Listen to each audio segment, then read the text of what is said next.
പരിശുദ്ധ അമ്മയ്ക്കും ഈശോയ്ക്കും ഒരായിരം നന്ദി സ്തുതി. എൻ്റെ പേര് ക്രിസ്റ്റി ജോജി. ഞാൻ ചങ്ങനാശ്ശേരിയിൽ നിന്നാണ് വരുന്നത്. ഞാൻ ആദ്യമായി ഉടമ്പടി എടുക്കുന്നത് 2022 നവംബർ 5-ാം തീയതിയാണ്. ഞാൻ ഉടമ്പടി എടുക്കാനുള്ള കാരണം എനിക്ക് ജർമ്മൻ ലാംഗ്വേജ് പഠിച്ച് ജർമ്മനിയിൽ പോയി നേഴ്സിംഗ് ചെയ്യാൻ വേണ്ടിയായിരുന്നു. ഞാൻ +2 ICC സിലബസിൽ 90% മാർക്കോടെ പാസ്സായൊരു ആളാണ്.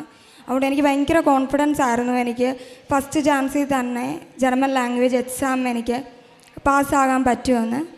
അപ്പോൾ എല്ലാവരും പറയും ജർമ്മൻ ലാംഗ്വേജ് പഠിക്കാൻ ഭയങ്കര പാടാണ്. പക്ഷേ എനിക്ക് കുഴപ്പമൊന്നുമില്ല. ഓരോ ലെവൽ കഴിയുമ്പോഴും ഇൻസ്റ്റിറ്റ്യൂഷൻ ലെവലിൽ ഞാൻ പാസ്സാവുന്നുണ്ടായിരുന്നു. അപ്പം ഞാൻ B2 കഴിഞ്ഞ് എക്സാമിന് ഡേറ്റ് എടുത്തു. ഞാൻ ഡബിൾ ഡേറ്റ് ആണ് എടുത്തത്. കോയമ്പത്തൂരും ചെന്നൈയുമായിരുന്നു എടുത്തത്.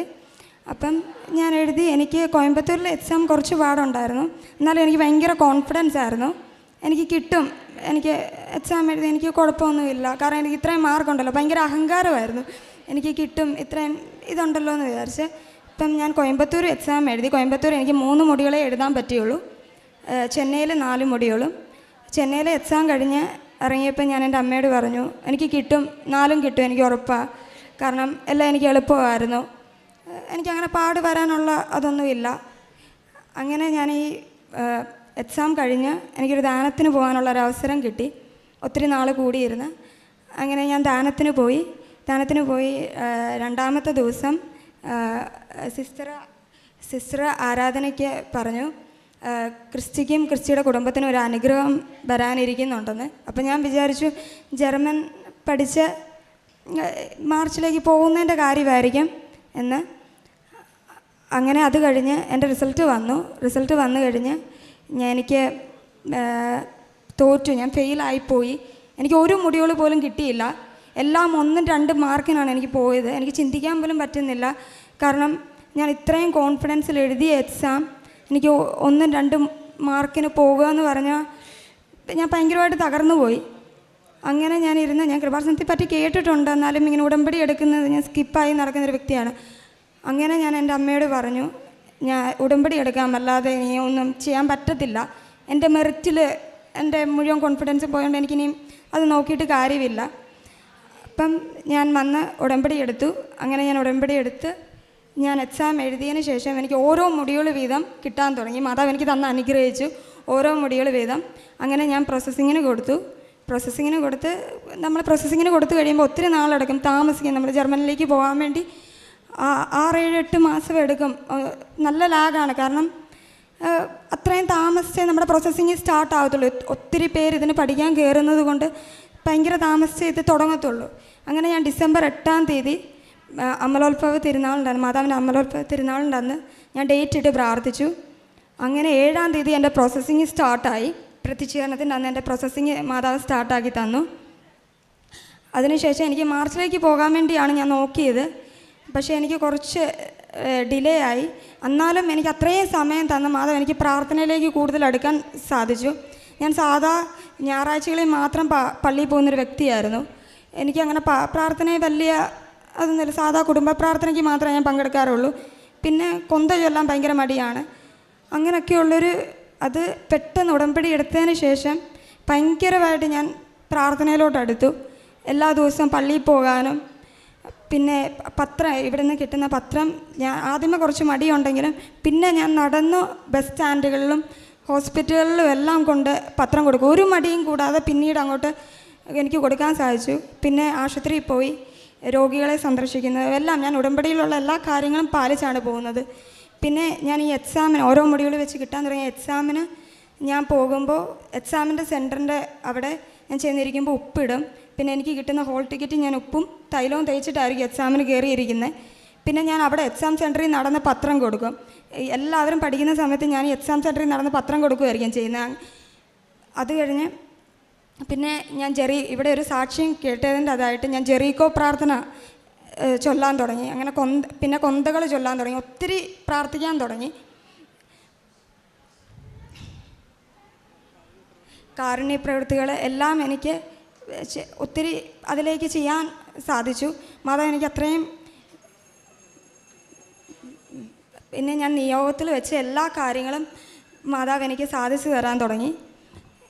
ഇത്രയും അനുഗ്രഹങ്ങൾ തന്ന ഈശോയ്ക്കും അടുത്ത ചൊവ്വാഴ്ച ഞാൻ ജർമ്മനിയിലേക്ക് പോവുകയാണ്. മുന്നോട്ടുള്ള എൻ്റെ യാത്രയിൽ മാതാവും ഈശോയും എൻ്റെ കൂടെ കാണുമെന്ന് ഞാൻ ഉറച്ചു വിശ്വസിക്കുന്നു.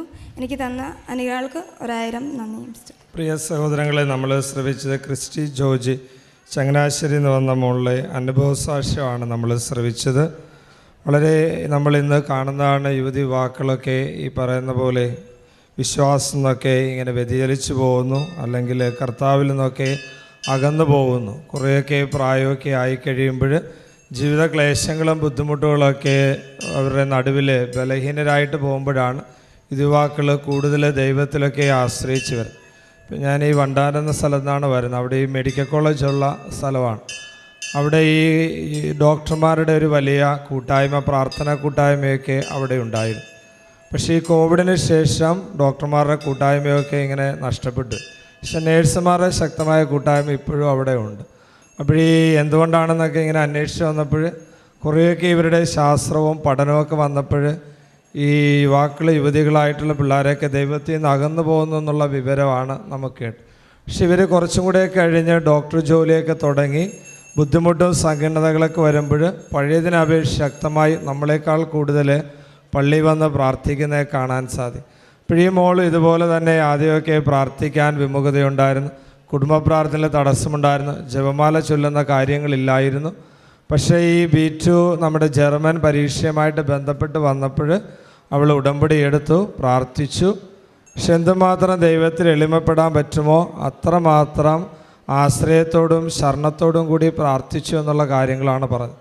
പേപ്പറുകൾ വിറ്റ് നടന്നു. പരീക്ഷ സമയത്ത് ഇവിടുന്ന് കൊടുത്ത ഉപ്പും തേനുമൊക്കെ ഉപയോഗിച്ചു.